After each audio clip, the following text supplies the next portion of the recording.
What is up, ladies and gentlemen, and beautiful people of the Crasher community? How are you guys doing today?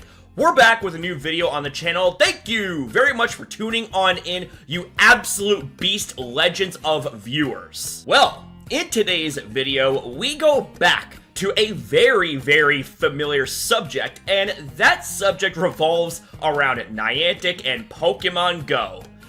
Oh boy, I mean, it was only to be expected. I mean, it was going to be a matter of time before yours truly would have to cover yet more mess-ups because of Niantic. So, without further ado, ladies and gents, let's begin with this. So first things first, I'd like to bring to your guys' attention this video that PokeAK made and brought to my attention. So, big shout out to my man, PokeAK, for essentially keeping it real. Niantic forgot to activate paid ticket bonuses. Yeah, they did it again in Pokemon Go. Be sure to check out that video. I will link it down below. Okay, so let me take you guys back to around February 17th, where Niantic support tweets out, "We apologize for the delay that impacted trainers at Pokémon GO Tour Sinnoh, Los Angeles. We appreciate your patience, and as an apology, we're extending the city event experience tonight for Saturday ticket holders. Full details below. We suggest that Sunday Pokemon GO Tour Sinnoh Los Angeles ticket holders plan to arrive early to Rose Bowl Stadium tomorrow. For the smoothest experience, trainers can also reserve parking ahead of time." So, while it's good that Niantic acknowledges and announced their mistakes and apologized, it seems like that this right here is a recurring pattern, more specifically for an event of this magnitude. And it only gets more interesting. Because taking a look at the replies here, this is where the picture gets painted even more. We get more of a story told in this situation. So, Scott Carlson says, $30 to park? What? $30 just for parking. Oh boy, that right there is totally not going to cause problems. We also have ourselves Justin Golden saying, "Game glitched and never encountered boss," and Niantic's response is, "Our records show you completed the raid, so they refused to refund the pass." Absolutely mind dead. Well, that's kind of par for the course. It's too much to ask out of Niantic for a proper and fair shake at things. Something's always bound to happen, unfortunately. But do you want to know what I find really interesting here? Is that Niantic will be deadpan silent when it comes to facing rightful criticisms, but yet they will respond to comments that don't dare criticize them. Like we can see right here, we have a response from Niantic support. But we then get to the interesting treasure trove of comments in response to this ordeal. Oscar says, "Wait, it's almost as if the exact same thing happened last year in Vegas." And sure enough, Oscar, my friend, it did. I mean, how long have Niantic been doing these Go Tour events? At least a few years now, I reckon.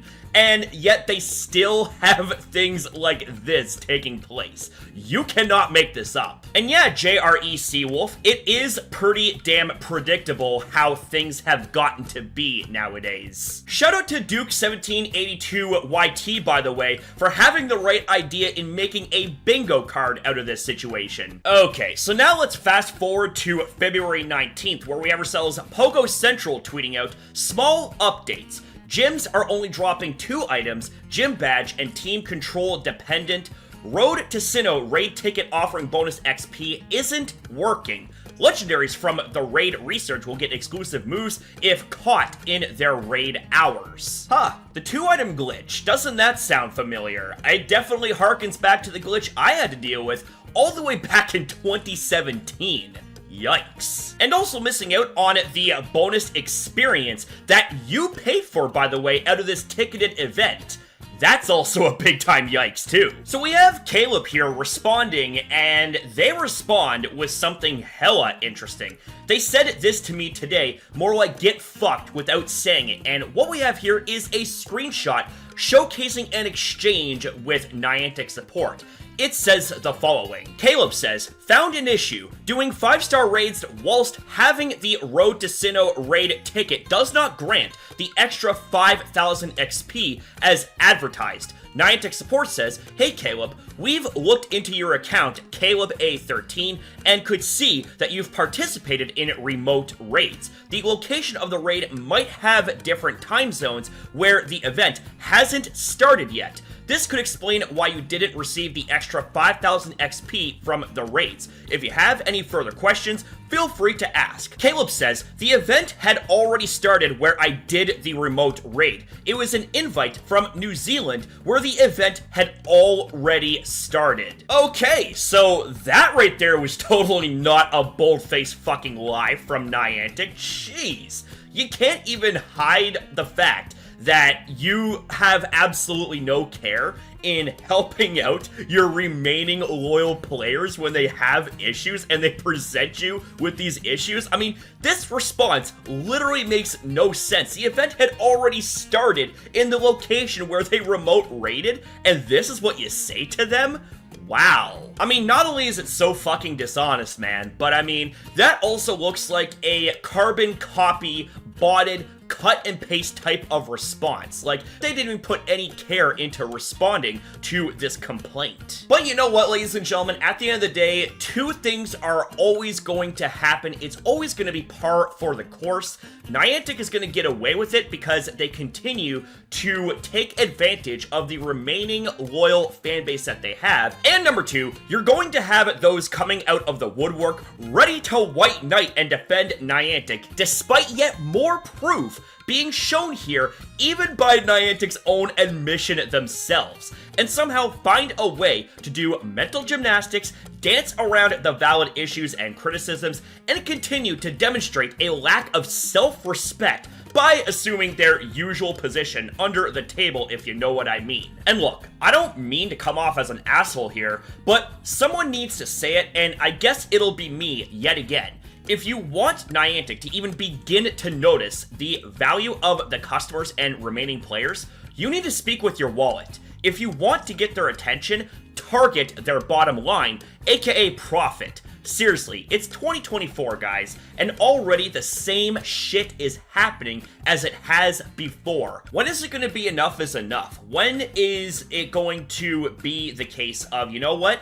No more Niantic, no more. There's a lot of players that are already just completely done with dealing with Niantic's shit, and I don't blame them. I've been done a long-ass time, and you know what? It's only going to get worse if something's not done about it. Toot sweet. Anyways, I had to get that last bit off of my chest as well because, in all honesty, the best way that you can send a message across to something or someone is to impact their bottom line. In this case here, when it comes to Niantic, their profits are their bottom line. So with that being said, ladies and gentlemen, I think I said all that I needed to say here for right now in this subject, but I'm honestly not going to be surprised if in the near future sometime, I've yet again got to make a video to address yet more mess-ups from Niantic and Pokemon Go. But what are your guys' thoughts and opinions about what we discussed here in today's video? And for any still active Pokemon Go players that do come across this video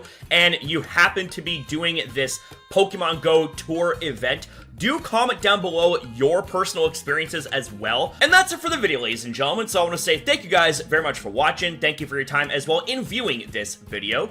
Have yourself a damn good one, you beautiful people. Be kind to yourself, be kind to others, and continue being absolute legends. Have yourself a damn good one.